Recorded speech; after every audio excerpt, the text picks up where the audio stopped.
All right, welcome back to the $1,000 Acura Integra Restoration Part 2 dose.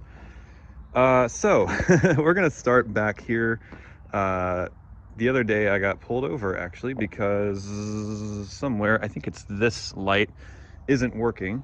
Even though I replaced it with a known good bulb, it still did not work. So there's got to be something going on with the harness or something, and I think I saw a little bit of electrical tape, which means there's probably been a very DIY repair back there. Let's take the harness out and see what we got. Okay, so we've got our interior trim panel off, and you can see this is a working bulb. This is the working side, but you can see the wires are nice and clean, no rips, no nicks, no splicing, anything like that. And then if you look at the side that's not working, clearly someone's been in here. So I'm gonna unwrap this electrical tape and see what we find.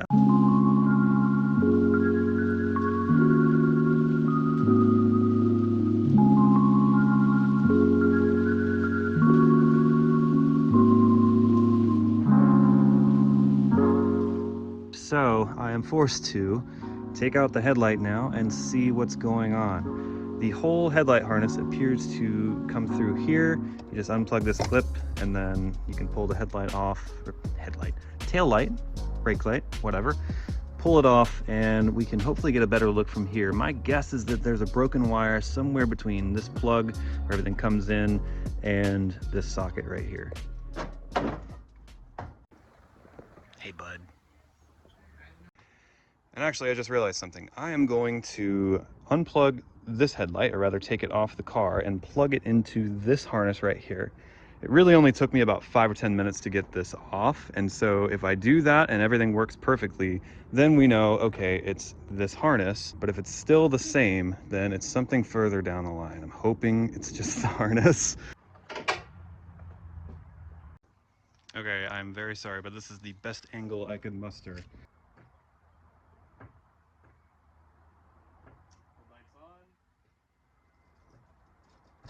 Okay, that was actually fantastic news. So if you saw that, the left taillight, when it was plugged into the right socket, everything worked as it should. So something is wrong with the harness on the right-hand side. However, I was looking at this. You see how it's all old and corroded, and look at that wire right there. That's your ground wire. That's all crusty. Whereas look at this one. Nice and clean all the way around. So I really think that this socket is bad. Now I have two options. Number one, I could take the socket, snip the wires and flip them and see if that does the trick. Or number two, I could just run and go get a socket and see what happens. I'm pretty broke, so I'm probably gonna do that first just to make sure I am certain that the socket itself is bad. Okay, socket from the left side in the right side. Let's see what happens.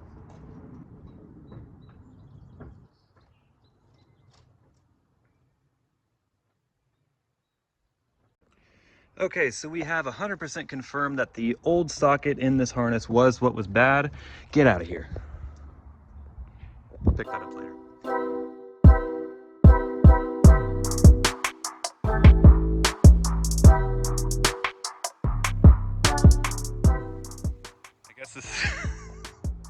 I guess this is what I get for leaving my door open. I'm allergic to cats. That'll be fun.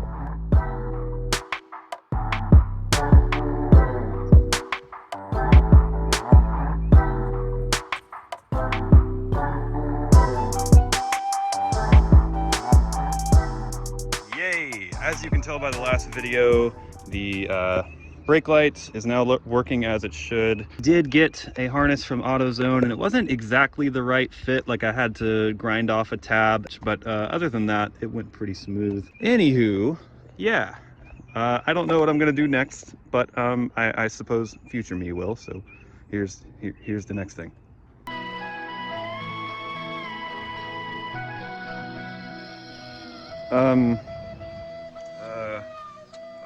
Oh no. Oh no.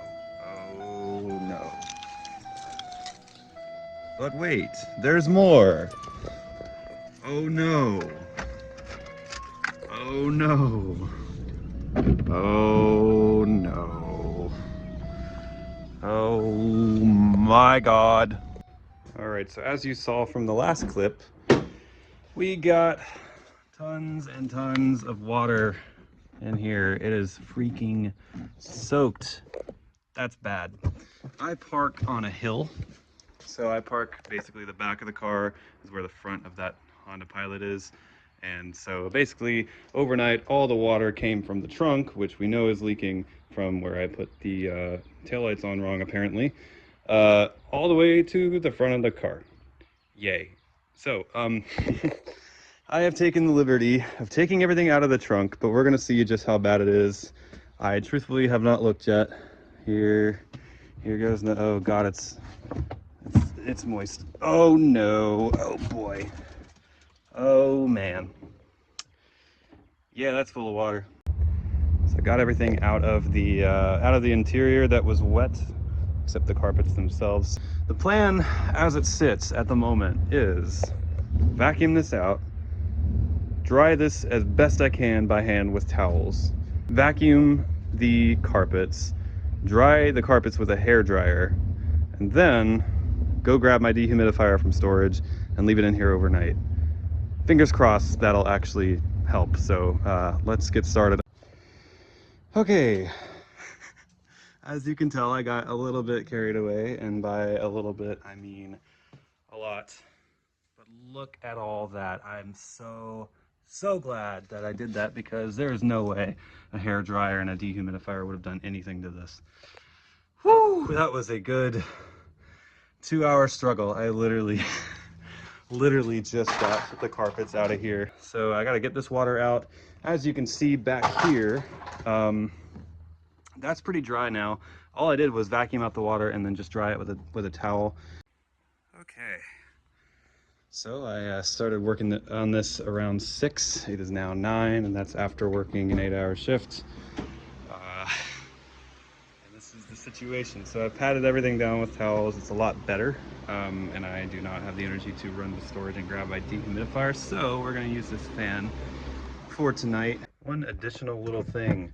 I was watching a YouTube video about how to dry out your interior, and it's apparently very important to compress some air and shoot all the water underneath these little supports out. And that is true, because look at this.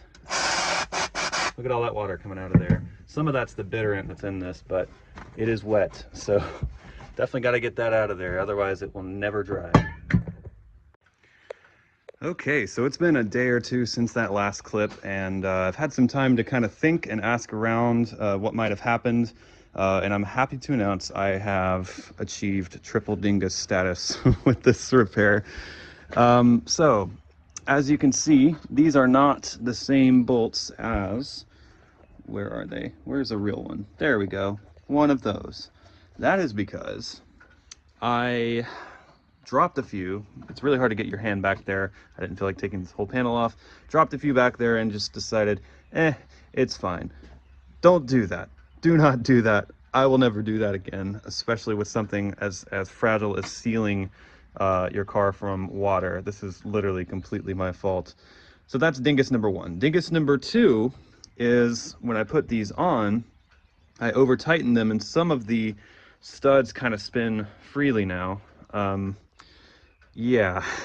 Dingus number 3 is, now that I know that you're only really supposed to snug them up and then do another quarter turn, unfortunately it was too late for a couple of these, and so there's a bolt under there that have essentially, they were so tight that they chew through the threads, they couldn't come back off, and so I had to just put bolts on top of them.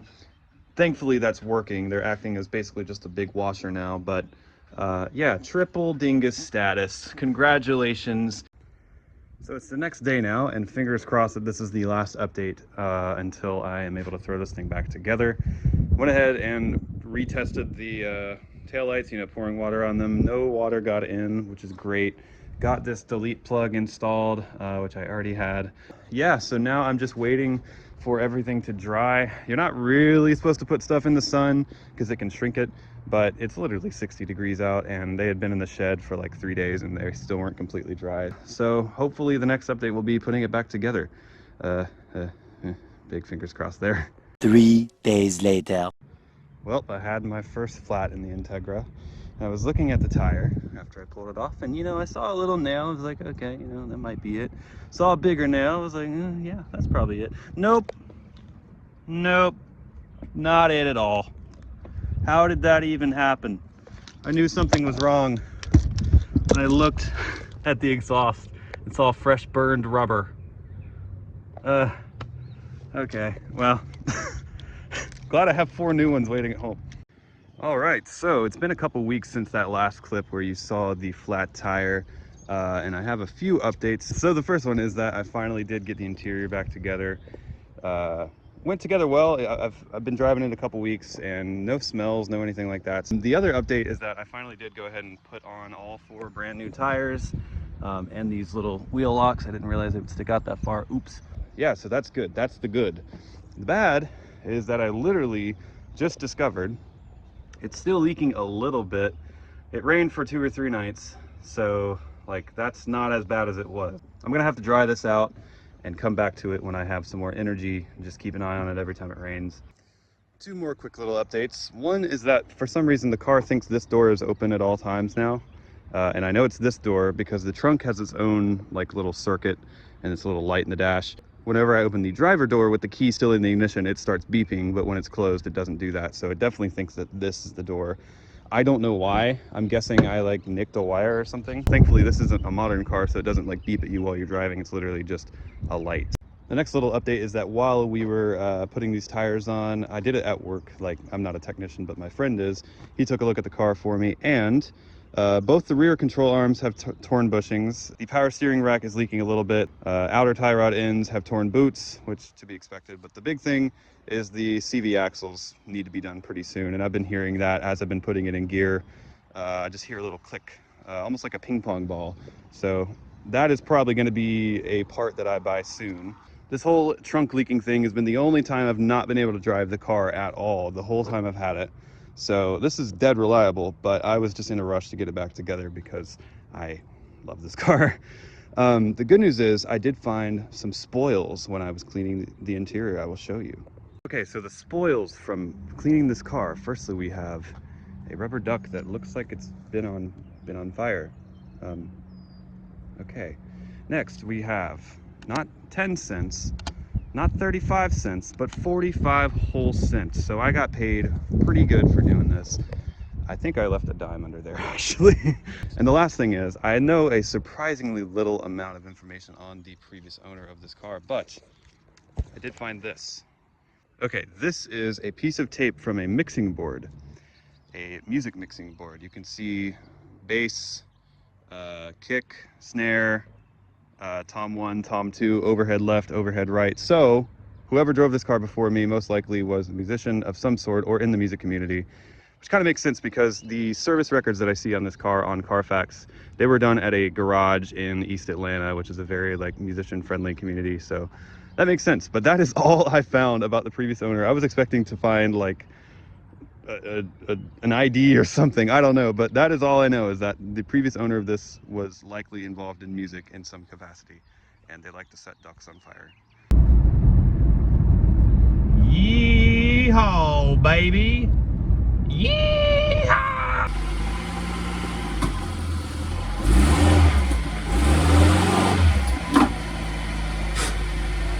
It's time for engine mounts and also hopefully a thermostat. I've got a little trip coming up in this car later this week. It's going to be like 600 miles round trip or so. But yeah, I have some things I want to do to it. You'll see why if you follow the channel. A little more intense than a regular road trip. We got to get these mounts done because they are shaking like Jack White.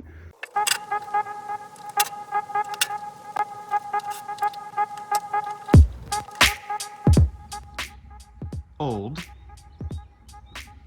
new. Honestly, they don't look incredibly different. This is probably not my problem, but I have the mounts. I'm gonna just use them, I guess. If only because it's shinier.